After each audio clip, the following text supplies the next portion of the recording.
Est-ce que tu savais qu'on perd en moyenne 1h30 par jour de temps de travail juste parce qu'on n'est pas bien organisé et qu'on vit dans le désordre? Ça représente un jour par semaine perdu, du moins en temps de travail. Alors si tu es comme moi et que tu cherches à être plus performant, à être mieux organisé, plus productif, il faut une solution à cette problématique-là. Et pour ça, je vais te donner une solution que Mark Zuckerberg et Steve Jobs utilisaient.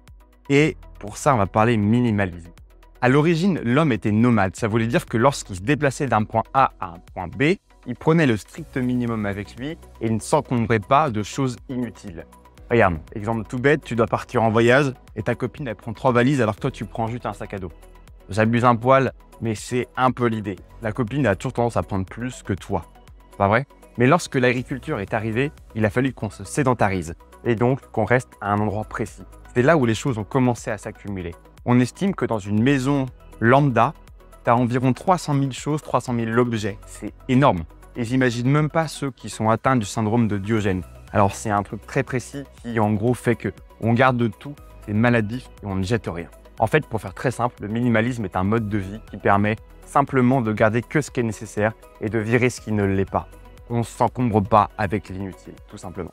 Alors j'ai trouvé 6 raisons pour lesquelles adopter le minimalisme est intéressant. Dans un premier temps, c'est moins de stress et d'anxiété. Il y a une relation directe entre le désordre et le cortisol. Plus de focus et de productivité. En fait, le désordre absorbe notre attention, ce qui nous empêche d'être focus, justement. Il y a moins de dépenses. Bah oui, moins tu as de choses autour de toi, moins tu dépenses pour pouvoir les avoir. Ça paraît logique.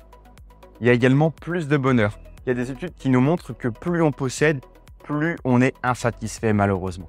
5e point, c'est plus d'espace libre. En fait, moins tu as de choses, plus ça paraît logique.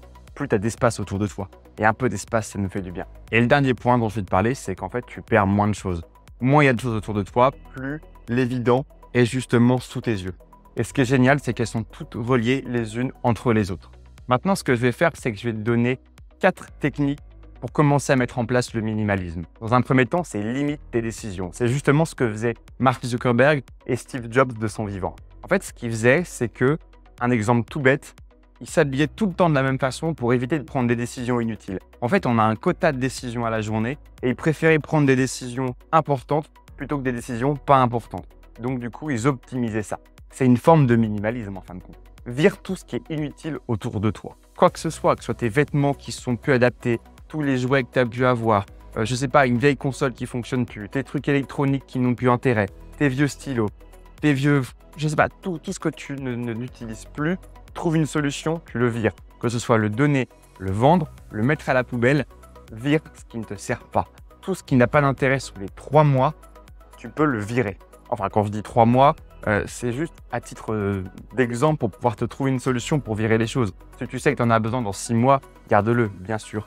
Mais la question, c'est qu'en général, quand on n'a pas besoin sous les 3 mois, a priori, il n'a pas besoin au-delà. Fais de l'ordre autour de toi. Le fait, par exemple, d'avoir un bureau qui soit clean, c'est super pratique parce que tu sais que tu n'as pas de distraction sur ton bureau et dès que tu as besoin de quelque chose, il est à portée de main, il n'est pas parmi un bordel où tu dois chercher et justement, tu ne perds pas ton temps. 4e point, le dernier, c'est fais de l'ordre régulièrement. Prends l'habitude de ranger. Ça veut dire quoi? Ça veut dire que si par exemple tu te fais à bouffer, et tu fais ta vaisselle une fois que tu as fini de manger. Tu utilises quelque chose, et tu ne laisses pas quelque chose à l'endroit où tu l'as utilisé, tu le ranges à l'endroit où tu l'as trouvé. Ça va te permettre d'être beaucoup plus minimaliste. Ce sont les 4 points les plus importants dans le minimalisme selon moi et c'est la façon dont j'applique la chose. Le mantra du minimalisme pour moi, c'est le moins, le mieux. Plus tu sais faire avec peu, mieux c'est. Et en plus, ta charge mentale va baisser. Alors, j'ai fini pour cette vidéo. Je voudrais juste conclure. Du coup, j'ai découvert le minimalisme via le stoïcisme. C'est une philosophie ancienne, grecque, dont je parle souvent sur cette vidéo. D'ailleurs, il faudrait que je fasse absolument une vidéo pour pouvoir t'en parler parce que je pense que c'est quelque chose de fondamental dans notre vie. Le minimalisme, en fin de compte, c'est un art de vivre. De ne pas se laisser encombrer par le superflu, d'avoir précisément ce dont on a besoin pour vivre, ni plus ni moins. C'est le meilleur moyen d'aller vers le bonheur et d'atteindre également cet état de flow, cet état où lorsque on est dans une chose, on ne voit plus le temps passer et on prend un plaisir énorme à être dedans. D'ailleurs, les Chinois utilisent le Feng Shui. C'est une sorte de minimalisme, mais beaucoup plus optimisé parce qu'il y a une notion énergétique dedans. Alors, j'espère que cette vidéo sur le minimalisme va t'aider, que tu vas pouvoir commencer à mettre en place quelques actions là-dessus. Si tu utilisais déjà le minimalisme, n'hésite pas à m'en parler. Et si jamais tu ne l'utilises pas et que tu commences à le prendre en main, n'hésite pas non plus à m'en parler, je suis intéressé par ton avis là-dessus. En attendant, je t'ai préparé 9 hacks et techniques de productivité et d'organisation pour être toujours plus performant. Tu as juste besoin de cliquer sur le lien, tu rentres ton adresse email et je t'envoie tout ça. Voilà, ciao!